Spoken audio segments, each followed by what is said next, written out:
We're here, we're queer, and we're already changing the world. Welcome to the Queer Changemakers podcast, where each episode we will have a conversation with an LGBTQ plus changemaker, someone who is out there taking action in the world to make our community and the world a better place. Welcome to a new episode of Queer Changemakers. And today we have Harris Eddie Hill. Would you like to give a short introduction about who you are and what you do? Yeah, sure. Hey, thanks so much for having me here today, Justin.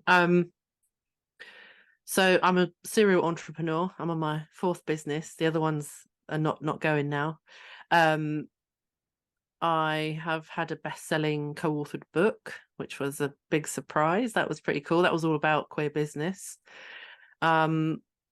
I had a second co-authored book come out at the beginning of this year, which was an anthology, and it was all about those of us who grew up in an era in the UK where there was a law called Section 28, which basically forbid staff at a school talking or mentioning homosexuality. Oh. And we talked about, in this anthology, people submitted different pieces in different formats about what it was like to grow up in that era. Mine was a kind of a sort of storytelling type essay all about how silence is such an effective tool used against minorities. Taking away people's ability to have language, to talk about their issues even amongst themselves, because I didn't even have that, and a lot of us didn't.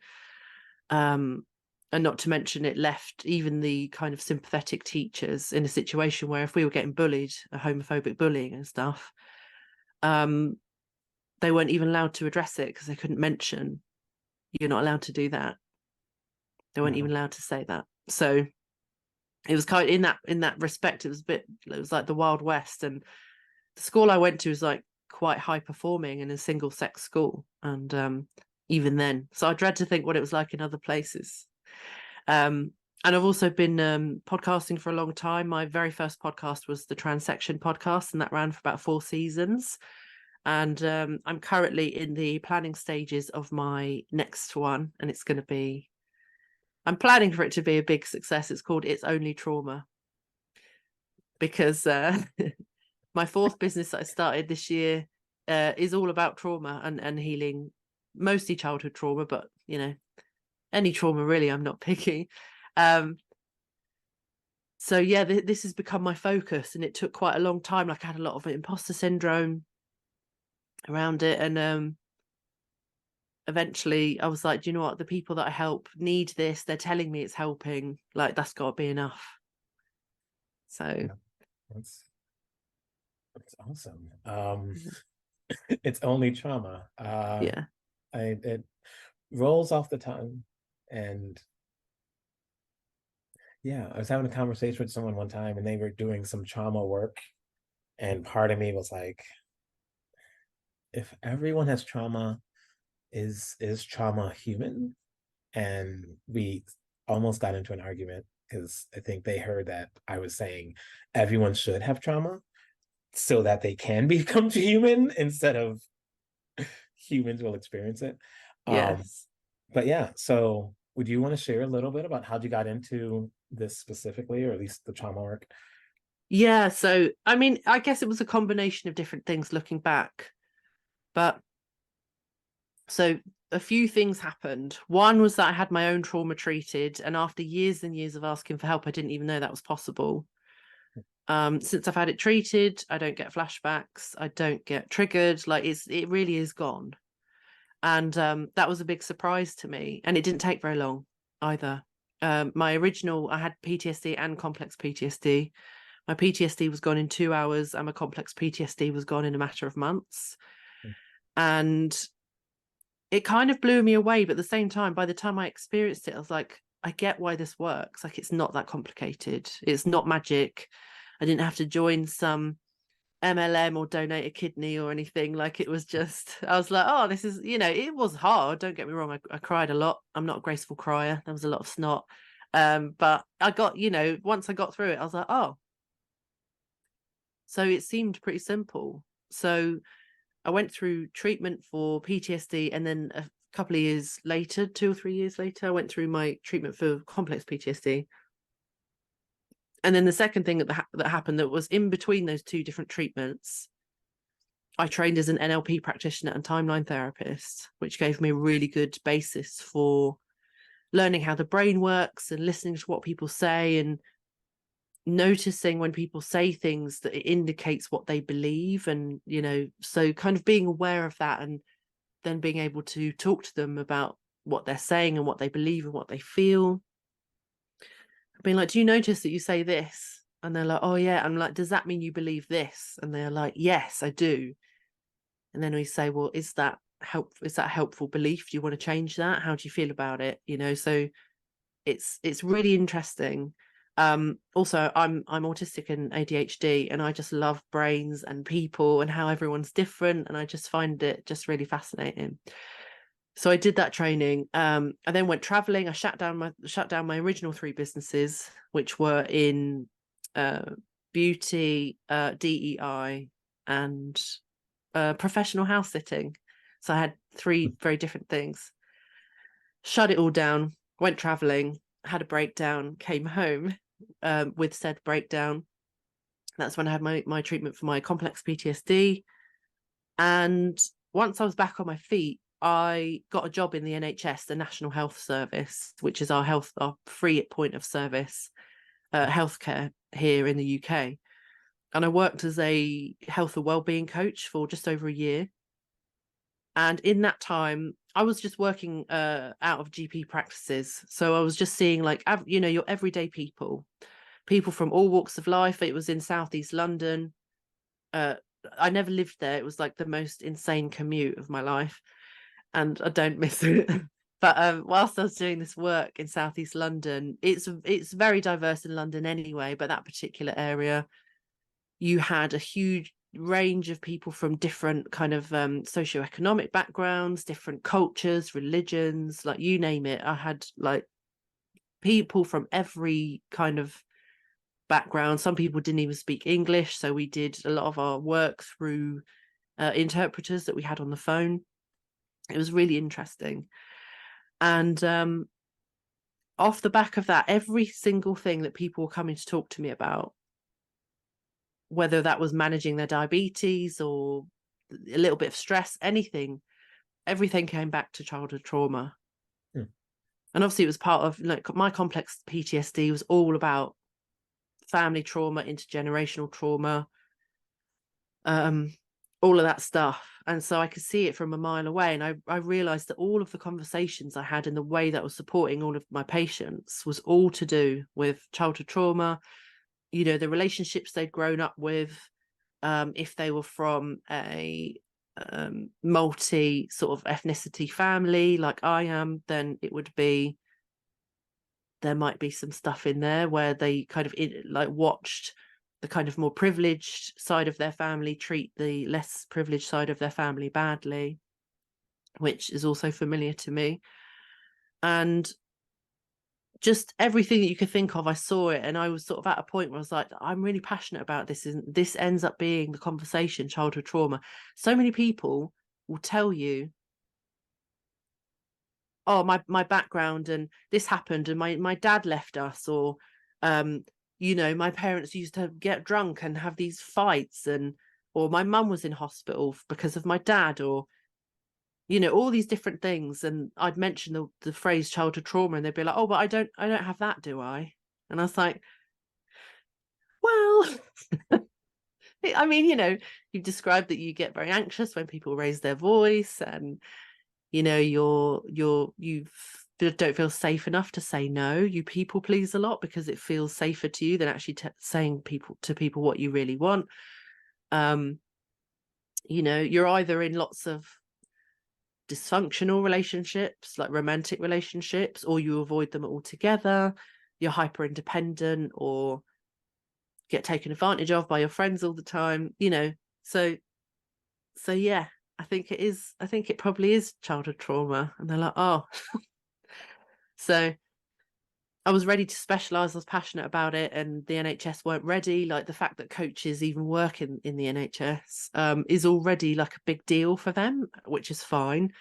But I was ready to specialise and do my thing and make enough money to actually live on, because unfortunately the pay was not great, especially in sort of the area of England that I live in. On the wage that I was on, I couldn't have afforded to even get a studio flat, like even a shitty one. So I was, so I left and I set up my own practice this year, and now I help people like one-to-one, and soon it will be group stuff. And yeah, it's just been really rewarding, and watching people overcome stuff fairly quickly, because it doesn't take that long. It's complicated, there's skill to it, but it's, people say to me like, oh, how does it work? Is it magic? And I'm like, honestly, no, it's just, you had an emotional experience, you weren't able to process it at the time. So we allow you to kind of emotionally finish that experience or group of experiences. And then it kind of lets the brain resolve the issue. It doesn't do everything. Like you can't learn to be in a super healthy, beautiful relationship if you're not willing to actually learn in real time with a real person. There's no amount of healing and stuff that will replace the real life experience, but it can definitely get you over the really shitty lumps that keep coming up and keep you feeling triggered and stuff. So yeah, and I mostly work with very sensitive people, queer folks, neurodivergent people. So Nice. Thank you for sharing that and your journey into there. So as a quick question, when you were at the NHS and you connected with people who experienced trauma, did they have was there like a guideline of how to help people through that? Did they even know that it could be helped? Did they think it was part of their job, or like what were you able to do once you I realized? mean, in the NHS, it's obviously like this massive network of, it's one of the biggest employers in the world, the NHS. And or at least in England. No, I can't remember. Anyway, there's a statistic, you can Google it. But it's a network of people who specialize in all different things. So it's kind of a bit disjointed at times. And the thing is, like many other healthcare settings across the world, the diagnosis and treatment of trauma at this point in time is very limited. So here in the NHS, first of all, the likelihood that you'll get a diagnosis of PTSD is slim to none. You have to fight very hard and very many years, in my experience, to get that diagnosis. And secondly, even if you get the diagnosis, most of the time they don't have effective trauma treatment as available on the NHS. There are some folks now who offer EMDR, which is absolutely a win, but it's not, you might not get a very long, like very many sessions of that. And also, I'm sure there are some really skilled folks out there who use EMDR to really effectively treat complex trauma. But in my experience, it doesn't quite do the full job. So I know a lot of folks who've said, oh, it really took the edge off for me. It's made it much more manageable, but I still have trauma. And it was only ever really created to treat simple PTSD. And not to mention, out of all of this, actually complex PTSD isn't even in the DSM-5 yet, the diagnostics manual that we use to kind of quantify and identify different mental health and neurological things. So it's really tough. And I feel like if you can get in front of somebody like me, it doesn't have to be me, there's lots of different modalities out there that actually process trauma permanently, then actually it shouldn't take loads of time. There's still bits that I find like here and there, I'll be like, something that I've not come up against in years will trigger me and I'll go, oh, I didn't know that was there. and you have a moment of like, oh no.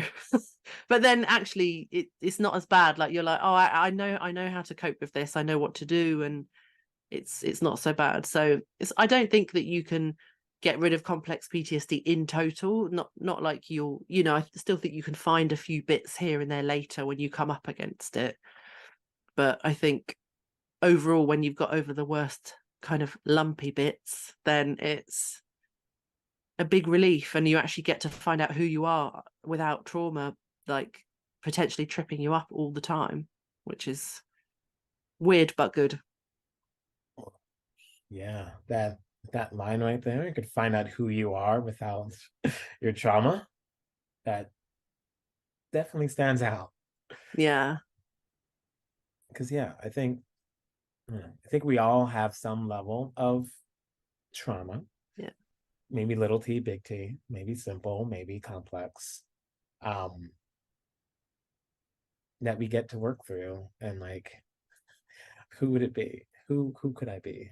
Huh. So when you work with people, or maybe even before you work with people, um, what's like an obstacle that sometimes may stop people from either wanting to admit they have trauma or like go through a process? Because I can feel like there's a lot of people who may be letting trauma responses run their life.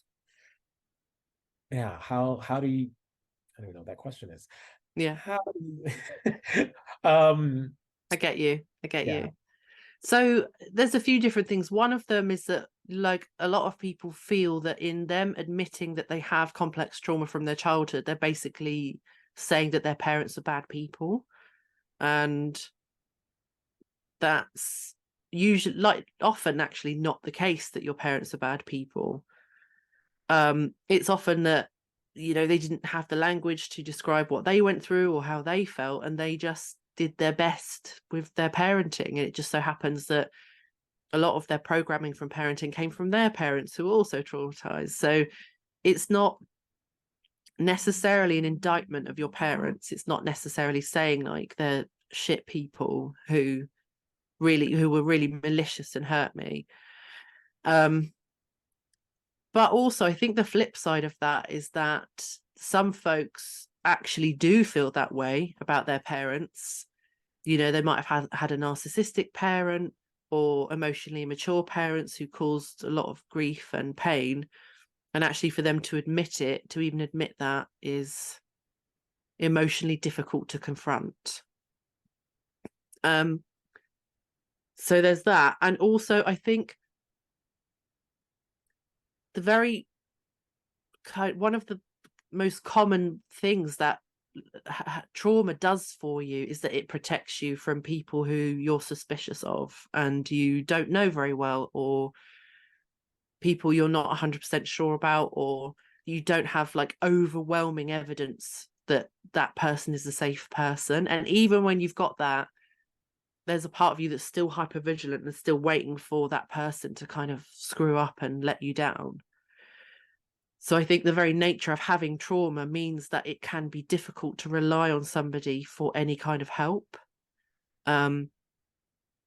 So in a way, I think for a lot of people, trauma perpetuates itself, because in it trying to keep you safe, it actually keeps you isolated and keeps you from exploring the possibilities with a professional. And I think that's very difficult to navigate, and I have a lot of empathy for that.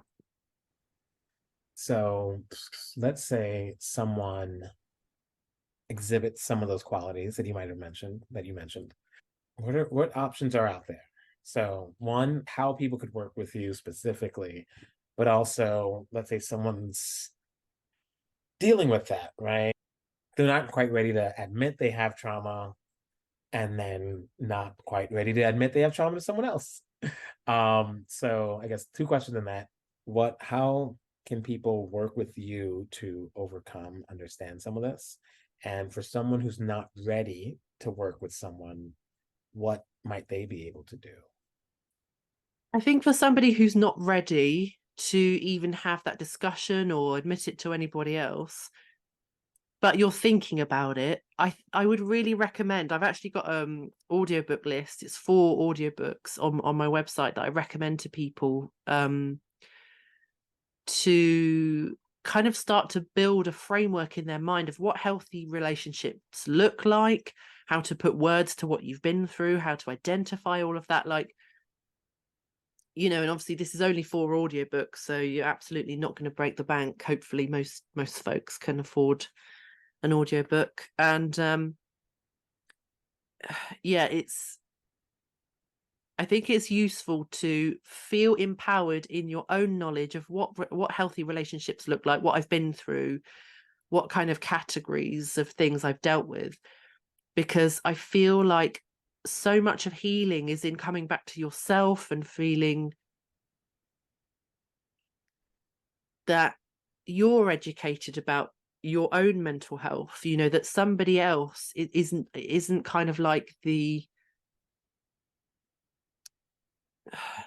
like doesn't own your mental health, doesn't own your healing, doesn't own all of that information. That actually, I feel like it's changing, but I feel like we've come from what, you know, so many decades of this idea that the only people who were capable of understanding and dealing with mental health were, you know, sort of therapists, psychiatrists and stuff like that. And don't get me wrong, I've got nothing against them, but it's not the only approach and it's not the only help available. And I don't like any system where it promotes this idea that there's an expert and then there's you, and you have to kind of stay uninitiated, uninformed, and just do as you're told all the time. I don't think there's empowerment there. And I think part of trauma recovery is becoming empowered and knowledgeable and having ownership of your life and your brain and all of those other things. So that's what I would suggest to somebody who's not totally ready yet. And then for somebody who is ready, whether to work with me or somebody else, I make a very clear distinction between trauma therapy and trauma processing. Trauma therapy, in my definition of it and how I look at it, is something that really helps you to become very self-aware. It might help you to have more self-compassion. It helps you to really grow in your sort of self-awareness and your management of your trauma or whatever. And trauma processing is the process by which you give your brain and or your body the experience it needs to move forward from that. So we understand that, like, if you've seen the movie Inside Out with all the little people inside that girl's brain, Yeah. all the different emotions, and every time she makes a memory, it kind of forms in that ball or that, you know, that sort of orb of light, and it's got a memory in each one. And and at the end of the day, when you go to bed, they all get shipped off to the sort of long-term memory or whatever to all get sorted out. And trauma, because it's still so emotionally charged, it doesn't get filed away like all the other stuff. It stays in the present, which is why when it triggers, it feels like, oh, it's happening now, even if it was 30 years ago. And often that trauma has happened and it's formed because the emotional charge and the experience of that, you weren't in a situation where anybody, including yourself, had the tools to actually process it like you would anything else. And B, if it's trauma that is sustained over a long period of time with parents or, you know, abusive partner or someone like that, it's also changed the way your brain operates in order to keep you safe. So whatever it is that your brain needs, that's the bottom line. That's the bottom line. So for example, the work that I do is we do lots of kind of visualizing and not of the actual trauma. And I want to make that really clear because it's my practice and feeling that actually to treat a trauma, you don't trigger it. You need to be regulated. You know, it is emotional, but it shouldn't be triggering. So as an example, when I had my original PTSD treated, which I had as a result of sexual trauma as a child, and again in my teens and again in my 20s. What we did is that we went back to that very first time when I was about, I don't know, 9 or 10 years old. And the morning after that incident, an adult me had a conversation with little me, and it was this really healing experience. There was so much release. Like I couldn't stop crying. It was like all of this stuff came out. And it was a really healing conversation. We kind of dealt with all of that. And then we left little me. We took them away from that memory. We closed the memory and then we left them in a safe space. And it's quite a simple thing. And yet it was absolutely like since then I've never been triggered again. Like I've had people that I know, like adults I know in real life, be accused, and one of them even went to prison for similar things. And I was able to deal with that as a moral adult, not as a victim. And that's not a judgment, but rather to say that it was such a relief to be able to face a situation like that and still have my wits about me and not feel like it was happening to me again. I know other people who have a lot of luck with things like somatics, which is all about like connecting to different aspects of your body and kind of like seeing what feeling is there, what energy is there, and moving it outwards. So that can be really powerful as well. So I think that in time, healthcare systems will incorporate a lot of this stuff. But at the moment, because to me, it's so obviously an emotional process, and healthcare systems are a very medical and logical one, I think it's going to take time for that to kind of come about. And in the meantime, I think that there's so much available that you can try, but it is in the realm of alternative stuff at the moment, because everything's alternative until enough scientists all agree that they like it enough. Everything's alternative. That makes a lot of sense. It makes a lot of sense. I work with a lot of smart people and like with statistics people. So it's like if you can't put a number on it, it doesn't exist. And Yeah.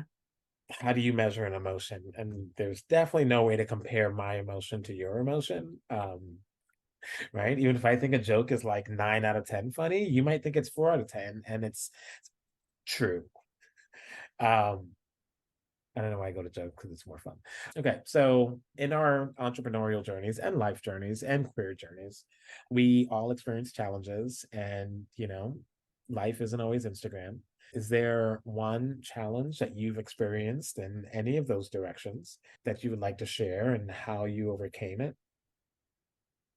Yeah, I think there's been a bit of imposter syndrome, but overall just this feeling, I think, that I don't belong in this space, or I don't have the credentials, or all of the reasons why I don't deserve to be in this space, or I'm not good enough. And it doesn't matter what I've done, there's often been this, not so much now, but this thing of like, oh, but I'm not this, or I don't have this qualification, or I can't speak on this because. And that stuff has never stopped me doing it, because luckily I think that the pull of something is so interesting to me, it overrides those concerns and those sort of apprehensions, but it's still there, or it was still there. And I think I just reached a point where I was like, well, if people want to work with me, and actually what I'm doing is giving them what they need and what they want, and they're so happy, then like that's got to be enough. And I ran an intersectional space for such a long time, and I think I'm still recovering from this idea of hierarchy, and that the more pieces of paper someone's got, the better qualified they are, the more deserving they are. And it's just such a load of bullshit. Like if I lived in a society or an era where you could be good at something and there was no college, there was no certificate, I probably would be kind of like a healer or a spiritual leader within my small community, Mhm. you know, and the work I did would probably look a bit different. And actually I had that role even in my social circle from when I was a child anyway. Although with trauma and codependency and survival skills and coping mechanisms and stuff, that was less enjoyable than it is now. But I think it's just this idea that actually I haven't met many people like me who A, do the job that I do, and B, identify, you know, and have the intersectional identities that I do have. You know, I think being neurodivergent as well, there's often this idea that you're less than or you're less capable. And also that the way that you are is incompatible with business. So I don't speak to anybody usually during the day before 3 p.m. because actually I have a lot of ADHDers have this thing called delayed sleep phase syndrome, and it's where your circadian rhythms are like there's a big gap. So your brain knows it's dark, and then there's a bit where your brain is ready. It's like, oh, it's time to go to sleep now. My gap of that is like enormous. So I often can't go to sleep before 2 a.m. And then also it also affects once you've woken up, you're technically awake, but your brain is like, I'm not ready yet. So it takes me at least 2 hours before anyone can speak to me. And I'm so happy because I work, like I see most people from kind of like 3 p.m. until, you know, oftentimes maybe even 9. And I'm happy to talk to people and deal with them in those hours. But any earlier than that, I'm no good to anyone. I barely even know what day it is. And I used to struggle so much being in employment because they would want me there at like 9 or 10 in the morning. And that to me was still almost like the middle of the night. Not quite, but, Yeah. you know, getting there. And there was often this feeling that I was just constantly always in trouble for not being able to perform like neurotypical people. And I think putting myself in a space where actually I'm allowed to work to my strengths. You know, when people say things to me now, it used to bother me, but now because I've embraced it so much, you know, if people are, oh, why don't you work earlier? You know, you could have more of the evening to yourself and blah blah blah. And I'm like, but I love doing this, and actually I'm happy. So yeah, I think it's this whole idea around kind of like fitting in and being good enough because you don't fit in, and realizing that actually people need what it is you're doing. People need your presence in the world, and actually the way that you deliver that or what you're doing is less important than you. Like you turning up to be yourself is gift enough, and however you choose to do that just has to work for you. I love that. Something that I also am trying to learn that, you know, Yeah, it's hard. it's like I want to start this business and I want people to work with me, but I don't think they'd work with me unless I've already worked with other people. But like you have to start somewhere. Yeah, At the end of the day, sometimes, especially in the coaching space, it's not about solving. I'm not God. I don't have the magic wand. But, by being trained, you create this space that allows people to find the healing for themselves. yeah, Uh, I love that theme of also empowerment that you said. It's like, you know what? My work schedule doesn't matter if it works for me. mm. Being empowered to do that for yourself, I think is super helpful because then that inspires more of us to do that. And I definitely see how that the powers that be may not like that so much.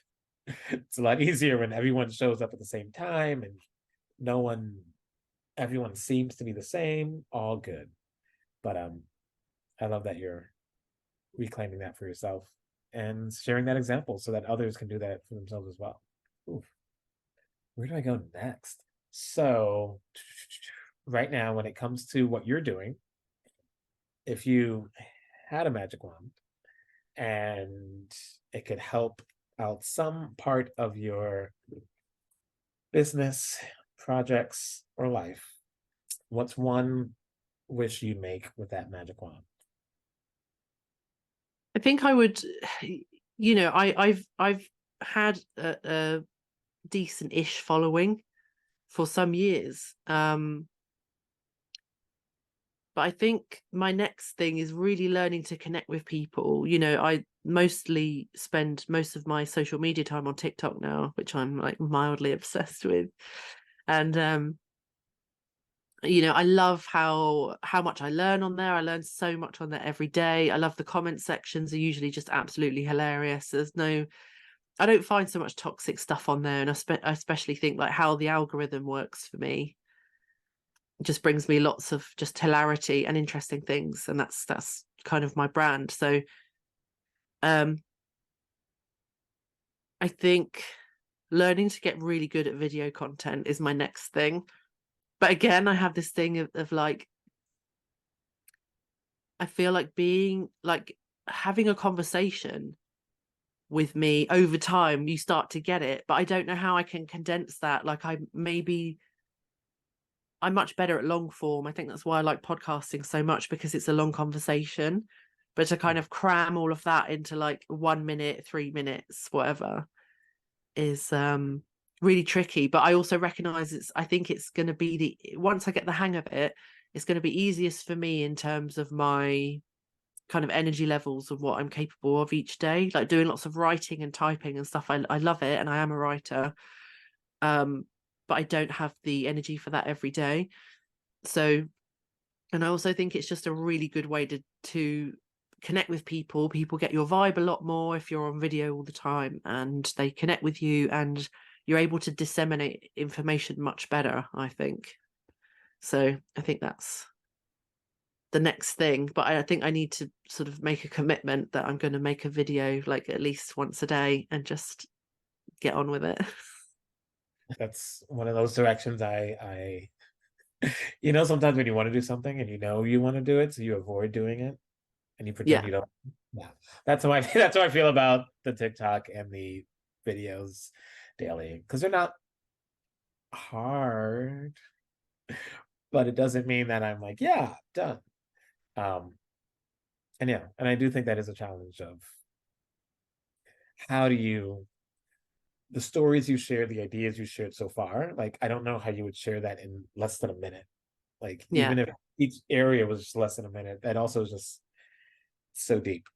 Um, and sometimes it's longer is good, like a nice pause. That helps. But like, and if you only have 20 seconds or a minute, you may not have time for a 4-second pause. Okay. Also, you mentioned the thing about the algorithm, which I love because I knew there was somebody on a board that I sit on, and they were talking about TikTok, and they were like, my TikTok is all shirtless dudes and people and people dancing. And I'm like, you sort of create the algorithm you want to see in the world. Um, and yeah, and there was like that one time you click that weird video, and then it's like bam, inundated with Yeah. so I like that, because you're like, yeah, TikTok for you is fun, enjoyable comments. It's not offensive or crazy. And it's because that's what you created. Huh. Yeah. Yeah, I No. made the mistake once of there was one night where I was not sober, and a one of those pimple popping videos came up, and I was so like I was like horizontal. I was so chilled, and I just watched it mistakenly. I was like, wow, that's really horrible. And then the algorithm was like, oh, you like these videos? I was like, no, no, no. And I spent a few days like constantly being like, not interested, not interested. I love that. Create the TikTok algorithm you want to see in the world. So now a more fun, well, I don't know if it's fun anymore, but a different question. So queer change makers, sharing stories of queer people doing things out in the world, making a difference, making our world better. So when you think about our world, and we're going to limit it to specifically for the LGBTQ plus community, what is like a vision you have for the future of us? So what could be next for us that you would be like, yes, or that you're already creating? Yeah, it's really hard. I mean, I was in the intersectional space for so long, and in the end I was burnt out from it. And in the end I was like, the people who want to understand, who are committed to being good allies, or they're part of the community, they don't need me to teach them stuff. Like, they're already there. They don't need to be sold on it. Oh, And yes, I think there are really, viral examples of, particular creators who on one time had this long conversation with someone who was so rude to them and managed to turn the conversation around. But I think on average, like that's that's the minority. You've either got people who are sympathetic and get it, or people who just are committed to their point of view, which is unkind and not loving you, as seeing you as just as a valid and beautiful and kind of perfectly imperfect expression of the universe. And I feel like the more of us who commit to being ourselves loudly when we're safe to do so, or in an environment that allows that, the more things change. And I think it happens a lot more through us being visible, us being out there. And I'm not talking about necessarily being an influencer or anything. You might not even be much of a person online or even use your Facebook account. Do you know what I mean? But the number of people whose lives have and kind of point of views have changed just because they know me and I'm just honest. And granted, I've got a lot of privilege, so it's not always that, not everyone's in the same situation. They might live in a different country, or have other kind of intersecting identities that put them at a higher risk than me. But I think if in some way, somehow, we can learn to take up space in a way that feels good and is safe for us individually, the more that things can change. I think by us being in contact with other people, the more, I think that change happens more. I started going to my barbers, like, I don't know, over 9 years ago. And I kind of didn't say anything at first. And I was like, this is a real kind of gender affirming thing for me. I'm trans mask, non-binary, and I was like, I just need a short haircut. And I tried hairdressers and tried to explain what I wanted, and they were like scared to cut my hair short, which was so annoying. I normally get a fade done like every 3 or 4 weeks, and like I'm so happy every time I have it done. And I think by about the second or third appointment, I said to my barber, I was like, so does your, like, would your shop be okay with like having like a trans guy in that I know and some other folks? Like, I'd like to recommend you, but I don't know how you guys feel about that. And they were like, yeah, 100%. Like, we're definitely up for that. We're very open. Like, everyone's welcome. And I was like, okay. And they're like, why would you be scared of that? And I was like, well, because oftentimes, unless someone's stating it explicitly, we don't know. We don't know if it's safe. And they were like, oh, okay. And literally, like, the next week, they put it all over their social media. They're like, everyone's welcome here. This is not just for men, or, what, like cis men or whatever. Like, everyone is welcome. If you want to have your hair done by a barber, anyone can come. And it was only by me kind of asking the question. And it's so exhausting. Like, I couldn't do that all the time. I'd pick my battles. Like, I'm just like a perpetually exhausted like sloth most of the time. But and then in me kind of continuing that relationship with that company for years, they've become so, it's not perfect, and I don't think they've done any kind of like inclusion training and stuff, but their attitude and how welcoming they are is definitely up there. And I think, had I not had the conversation, I don't know if anybody else would have done.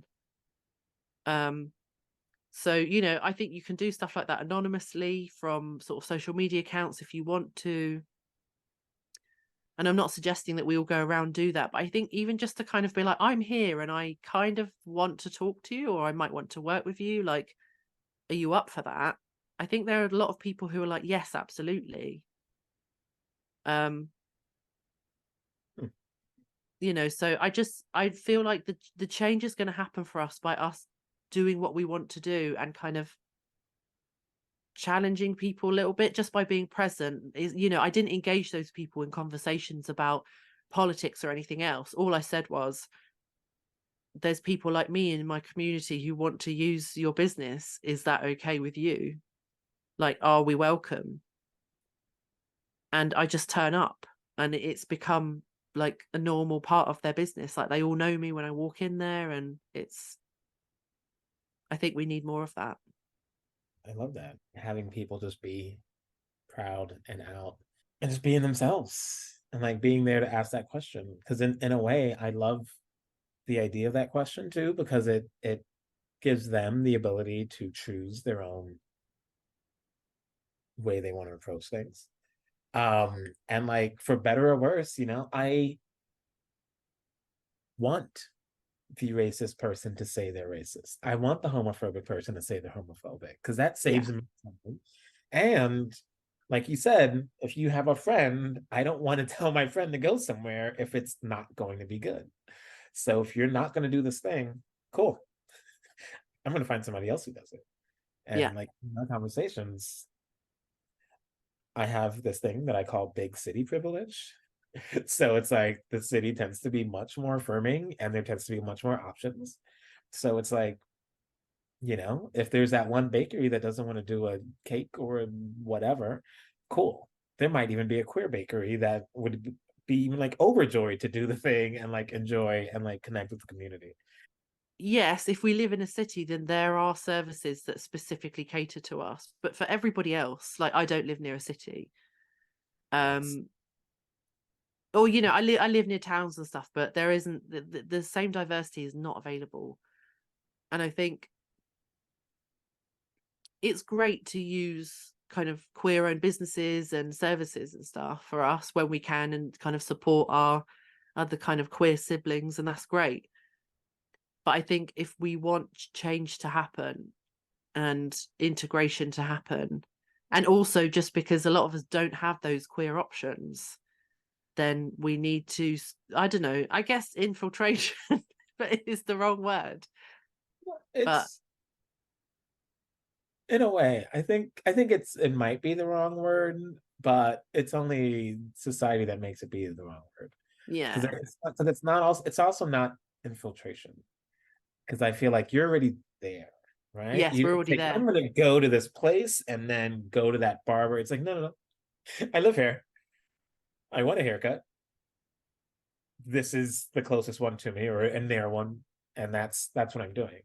Yeah. Because I think sometimes from the outside, people don't always see it that way. People see it as a infiltration. It's they're trying to change the way we do things instead of being like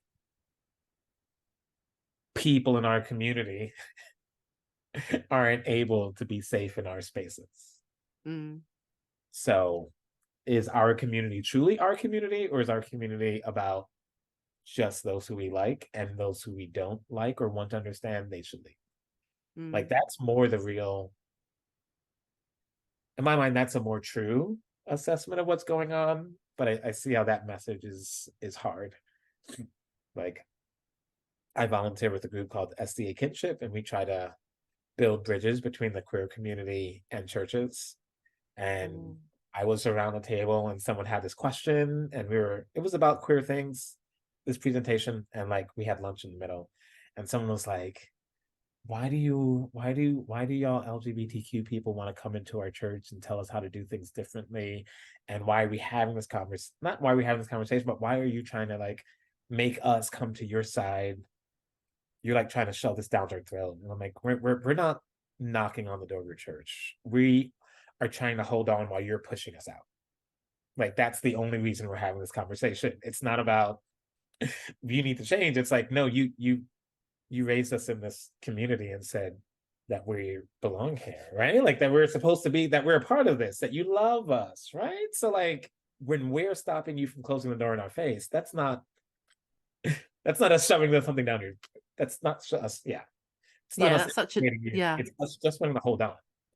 Yeah, Uh, that's such an important distinction. Yeah, because we are here already, and that's the thing. Like, I go shopping in the same supermarket every week, and I go to I'm obsessed with going to the cinema. So I've got a subscription. So I go like all the time.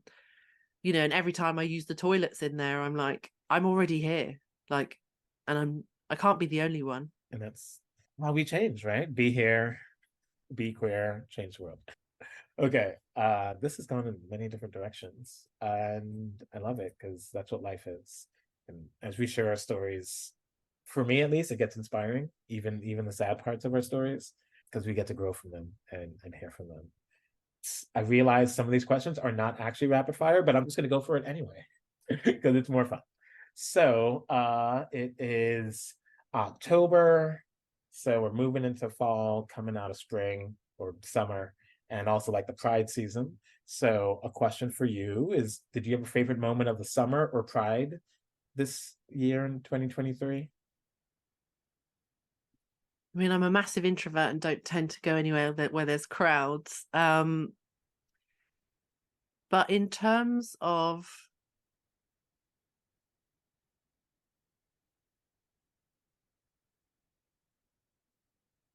the summer, I don't know. I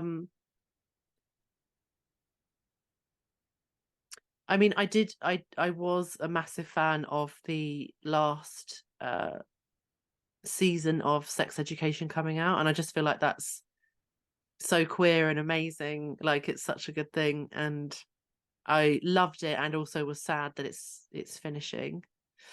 So I guess that's the only public thing. Like, I guess personally, when I left my job at the NHS, the kind of department or sort of company that I worked for within that was so lovely, and their values were so inclusive, but their execution was not great. So I felt very proud of myself that I very firmly but kindly left that job, communicating the areas that they needed to work on, and that if they were going to employ any more sort of trans or non-binary people, that they need to have policies and protections in place so that when colleagues are being unkind or microaggression-y and all that sort of thing, or if you're sending me to a training that you're telling me is mandatory and they have no idea that I'm there or that I'm coming, or they have no idea how to speak to people like me respectfully, then I said I got thrown under the bus a lot here. So I feel like that was my own little moment of sort of pride and rebellion of like, I deserve better than this. Nice. Love that. And saying pride and rebellion, sometimes it becomes super fun, but also that rebellion part and like standing up. And I feel like all this conversation, you talked about empowerment and coming from within. So being able to put that out into the world, I think is great. Okay. Next question. When it comes to self-care, do you have like a favorite activity or routine that you like to do to in that self-care direction? Yeah, I think it's going to the cinema. And I know that's like, so I pay like £19 and 40 pence a month, and I can go to see as many movies as I want. And I hyper focus on my business quite a lot. And I don't live super close to like loads of my friends. So apart from my family and the few friends that are around, I can spend a lot of time doing work because I want to, and like fiddling around with my website and stuff. So going to the cinema, I buy my favorite snacks and sit in the dark where it's illegal to talk to me. And yeah, just let my brain go somewhere else, and for sort of somebody else's creation to kind of give me an experience, because I feel like I spend a lot of time giving other people good experiences. So Do you have a recent movie that you've seen or one that you just love to watch while we're on the topic of cinema? uh, I have to say, like, I've never picked up a comic book in my life, but I really love the Marvel stuff. I think just because it's such good escapism, and it's just fun. Like, it's a really good blend. It's just good vibes. Like, I went to see Killers of the Flower Moon yesterday, which is the new Scorsese film, and it was all about the Osage Nation and how, or people, and how, they kind of played the capitalist game and took control of their oil fields. And then, a load of white folks turn up and were like, oh, they're powerful, they've got loads of money, they've got control over all of this, so we'll have to be friends with them and then like marry the women so that we get Yeah.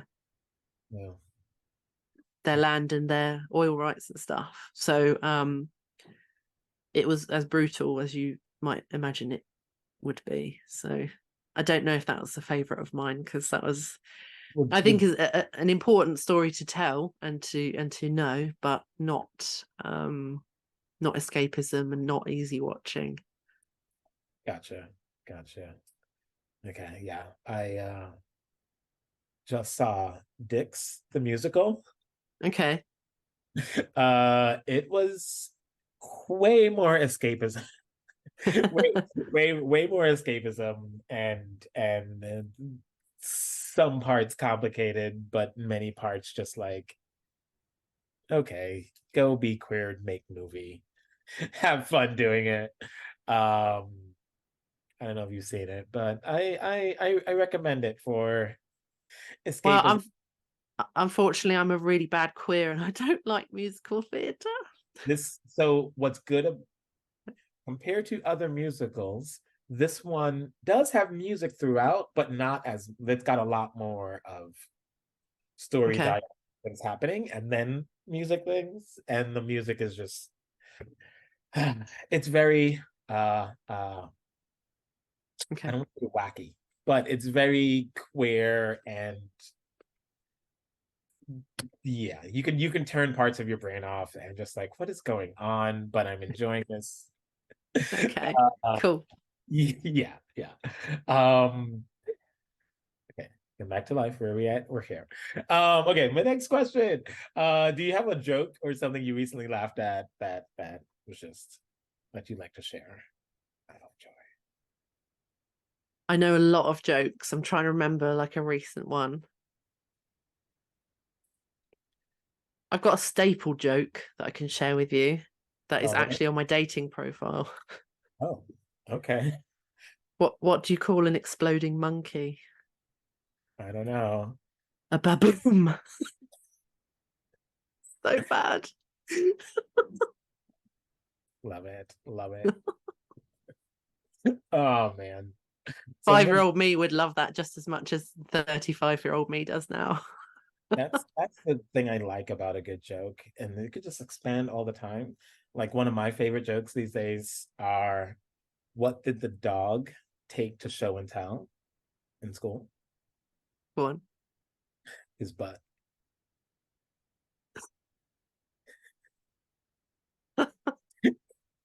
Because that's all the dogs do. They smell each other's butts all the time and they enjoy it. So it's stupid, but life is fun. It's very Uh, silly. okay. Okay. Two last questions, I think. So Queer Change Makers podcast. Is there someone who is under the queer umbrella that inspires you, or a queer change maker that you're like, oh, love that that person does, says, performs? Yeah. So a queer person who inspires you. It has to be a Loke. Very nice. Yeah. I love the way that they talk about concepts and kind of really deconstruct people's kind of negative behavior. and it's just so powerful. I've written all my life, and it's not often that I wrote poetry, but last week I had somebody I've known for years who's seen me nearly every week for years misgender me, and I was like, fuck's sake, man. And it was still bothering me like days later, so I wrote poetry about it that was so,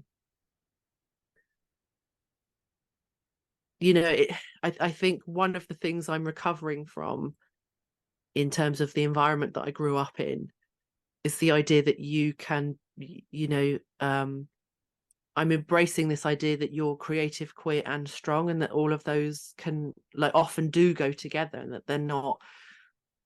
So writing that poetry, it felt there was a part of me that was like, oh, this is a bit like self-indulgent, and this is that, and this is that. And I was like, I don't care. Like, I need to do this. I don't care if it's good. I need to do it. It's self-expression. And this is all that's coming to me right now, is just the anger, and to get it out in this way. And I read it to a friend yesterday, and she was like, you need to publish that. So I feel like if Alok hadn't really presented me over the years that they've been sort of popular online with this sort of poetry and speaking and being strong and all of that stuff, I don't know if I'd have had that thought in that moment to write about it in the way that I did. I appreciate that. I love how people can inspire us to carry that torch, even if we never met them or they're far away. And yeah, and I think one of the things that I'm learning, or maybe unlearning, is that feelings are good, right? That anger is good, and that anger can push you to create instead of destroy or bring down. You can Mm, that in a place, because I think, like you were saying, with trauma, sometimes it's allowing that feeling to experience, allowing it to go through and complete it. And mm. maybe writing that poem was just what you needed. And who knows, when you post that somewhere or share it publicly, the rest of us may be able to like connect to that too and say, oh, I have also been angry and I hated these experiences, and your experience is not like general, and who knows what else that can create and spin on. Yeah, I'm actually starting to think about how I'm going to put all of this together, or like how I'm going to put it out into the world, because yeah, yeah, I don't know, haven't decided yet. All right, well, I look forward to reading it and experiencing it. Okay, so now my last real question is your journey up to where you are now. Has there been like a piece of advice or a guiding word of wisdom that has helped you keep going? Yeah, I don't know. I think one of the things that I come back to is that when I was 17, I was finally diagnosed with anxiety and depression. After years of, since childhood, really having that quite badly. And I think it's so interesting when most people are complex, and even the people that you've grown up with who've had a negative effect on you often have good parts of them too. And when I was 17, I was diagnosed with anxiety and depression. My dad, of all people, said to me, you need to work out why. And I was like, what do you mean? He said, you need to work out why you're anxious and depressed. And I was so angry at that moment. I just wanted to like throw a chair at him. And, throughout my life, if I'm having big emotional stuff, I've got friends and professionals that I go to for that kind of support, because they, for me, are the best positioned for that. But in that moment, my dad introduced the idea that if something's wrong, then there might be a cause. And I think that over the years, I started to see that actually that's true. That when we're born, we're these kind of uninfluenced, well, fairly uninfluenced little potatoes, and that life hasn't happened to us yet. That there is sort of some evidence to say that trauma can be felt kind of genetically up to sort of 3 generations after the trauma has happened. So there's definitely things that influence it, but I think the idea that if something's really wrong, then I think that suggesting that there actually might be a reason, and it's a reason that you could not only find out but also understand and maybe even then do something about, is potentially liberating. I mean, it's not the same with all things, but I think it did introduce this idea to me that actually we can do stuff about things, at least to a certain degree, and that the way that we look at things is so much to do with that. When I just 2 days before I turned 18, I had a paralysis that I suffered on my left side, so my left arm didn't work properly, and I was in physio for about a year. Excuse me. And I just didn't worry about it. I was like, if I get better, I get better, and if I don't, then I'll work it out, you know. Um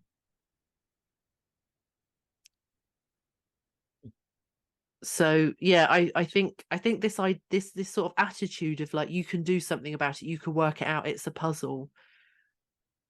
I think it's not something I would shove in somebody else's face if they were having a really bad day. I think solutions is something that you've got to be ready for and you've got to want yourself. It's not for me or anybody tell you to look for a solution. But I think it's a better place to be than